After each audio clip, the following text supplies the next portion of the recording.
C'est Fox à la fois, on se retrouve pour une toute nouvelle vidéo Lego Review, aujourd'hui du set 71-862, recommandé pour 6 ans et plus dans la gamme Ninjago Dragon Rising saison 4 partie 2 avec 81 pièces pour 9,99 €, sorti évidemment le 1er juin 2026.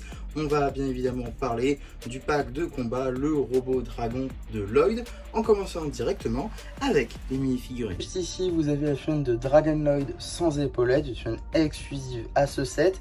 Effectivement, cette chaîne dans cette configuration est exclusive à ce set. Néanmoins, tous les éléments ont déjà été vus par le passé. On commence tout d'abord avec le torse et les jambes. Tout d'abord issu de sa tenue de janvier 2026, qu'on retrouve donc dans sa toupie avec les cheveux et les épaulettes, mais également avec les épaulettes et ce même casque ainsi que des ailes et une pièce de queue dans le dragon de la vie, ainsi qu'un magazine du coup Ninjago Dragon Rising. Et la tête est issue de Dragon Rising saison 1 en 2023. Le moule de casque, lui, est évidemment janvier 2026 avec le torse et les jambes. Donc voilà pour tous les éléments. Sinon, c'est une figurine quand même plutôt détaillée, avec cette armure dorée représentant une tête de dragon avec le logo des ninjas en leur milieu.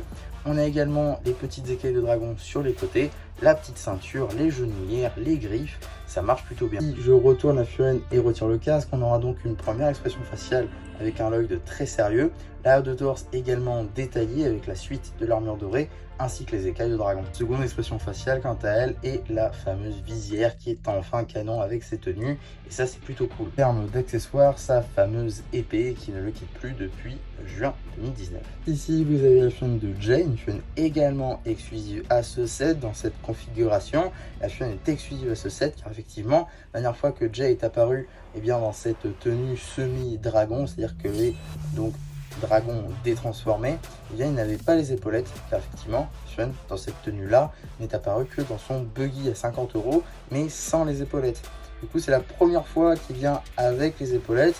Sinon, tout le reste a déjà été vu par le passé. Cheveux avec bandeau sont apparus pour la première fois dans la tenue The Island, donc mars 2021. La tête, elle, est une nouveauté du coup de janvier 2026, la tête du film n'étant plus en production. Le foulard étant une nouveauté de 2015. Pour ce qui va être de l'épaulette, c'est également en janvier 2026. De même pour le torse et les jambes, avec ces mêmes topographies, armure tête de dragon avec le logo des ninjas, les écailles de dragon, les ceintures, les genouillères, les griffes, ça marche là encore plutôt bien. Et on notera aussi un accent de cool yellow sur les bras. Sous le masque, on a donc un Jay vraiment très énervé, avec un très énervé. L'arrière, un Jay beaucoup plus plaisantin, ainsi qu'un arrière de torse détaillé avec la suite de l'armure et les écailles de dragon. Et le réel point fort de cette mini-figurine réside dans les accessoires, avec les fameuses griffes de nouvelles pièces de juin 2026 qui nous manquaient pour compléter vraiment toutes nos formes dragon. Donc c'est plutôt cool de les avoir dans un petit set à 10 € qui vous permet du coup d'en acheter plusieurs pour compléter votre collection à moindre coût. Donc c'est plutôt cool. Et aussi une deuxième chose à dire sur cette mini figurine, c'est un petit peu décevant cette fois-ci, c'est quant au foulard qui n'est pas de la bonne couleur. Il devrait normalement être bleu comme le bandeau. Donc c'est un peu dommage qu'il l'ait mis de cette couleur là, du coup ça rend la chaîne un peu inaccurate, même si ça change assez facilement. Si vous n'avez pas la pièce, c'est un peu foutu. En tout cas, c'est pas grave, la chaîne rend quand même plutôt bien. Et enfin, dernière mini-chaîne du set, la chaîne du Loyaliste, chaîne qui n'est pas exclusive à ce set, néanmoins très cool à retrouver dans un set à 10 €, car effectivement, avant, pour avoir une chaîne de Loyaliste, c'était plutôt compliqué. Vous pouviez l'avoir que dans quelques références, notamment des sets assez chers. On commence avec le set de Ryu, du coup, 45 € quand même.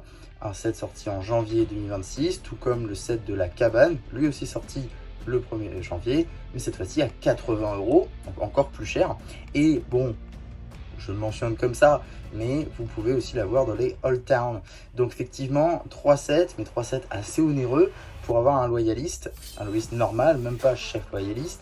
Donc vraiment un peu dommage de l'avoir du coup que dans les sets assez chers. Donc l'avoir dans ce Battle Pack, c'est vraiment une bonne surprise. Maintenant, il va partager le torse et les jambes avec le chef loyaliste. aka Dr Laro bien évidemment. On aura aussi la pièce de capuche ici en bordeaux qui n'est pas une nouvelle pièce. Et on aura également une tête avec deux expressions faciales, avec deux masques différents pour ces loyalistes. Ici un sourire marqué, ici un loyaliste peut-être un peu moins content. On aura également un haut de torse détaillé avec le logo des monstres élémentaires. D'accessoires, deux épées en brick build qui utilisent le moule de lame du sabre noir issu de la gamme Star Wars. Et après ces trois mini-figurines, eh bien, il ne nous reste plus que la construction qui est en réalité presque un copier-coller du Battle Pack de janvier 2026, le robot dragon de Kai, car effectivement on utilise les mêmes pièces mais juste avec un coloris en vert tout simplement.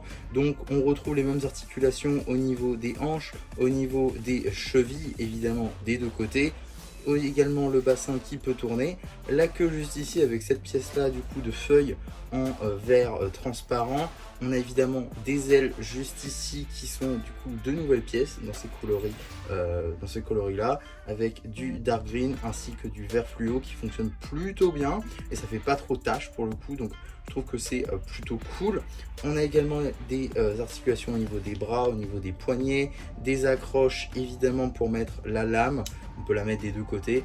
On a par contre, ça c'est cool, la nouvelle pièce de cockpit juste ici en vert foncé qui est aussi apparue en bleu foncé, en Earth Blue dans le set Ninjago Legends.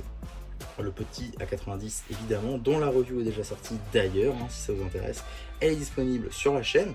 On a évidemment le cockpit, c'est une pièce qui commence à dater un peu maintenant.